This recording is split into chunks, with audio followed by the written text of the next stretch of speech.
বশেক লিখেছেন আল মাহমুদ।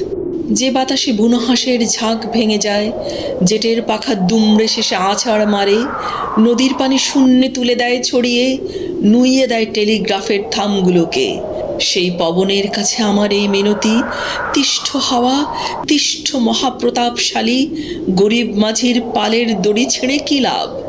কি সুখ বল গুড়িয়ে দিয়ে চাষির ভিটে, বেগুন পাতার বাসা ছেড়ে টুনটুনিদের উল্টে ফেলে দুঃখী মায়ের ভাতের হাঁড়ি। হে দেবতা, বলো তোমার কি আনন্দ, কি মজা পাও বাবুই পাখির ঘর উড়িয়ে। রামায়ণে পড়েছি যার কীর্তিগাথা, সে মহাবীর হনুমানের পিতা তুমি। কালিদাসের মেঘদূতে যার কথা আছে, তুমিই নাকি সেই দয়ালু মেঘের সাথী?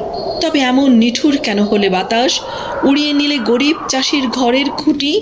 কিন্তু যারা লোক ঠকিয়ে প্রাসাদ গড়ে, তাদের কোনো ইট খসাতে পারলে না তো? হায় রে, কত সুবিচারের গল্প শুনি।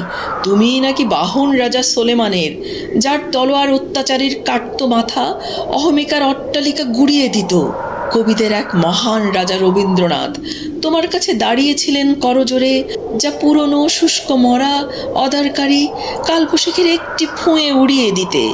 ধ্বংস যদি করবে তবে শোনো তুফান, ধ্বংস করো বিভেদকারী পরগাছাদের। পরের শ্রমে গড়ছে যারা মস্ত দালান, বাড়তি তাদের বাহাদুরি গুড়িয়ে ফেলো।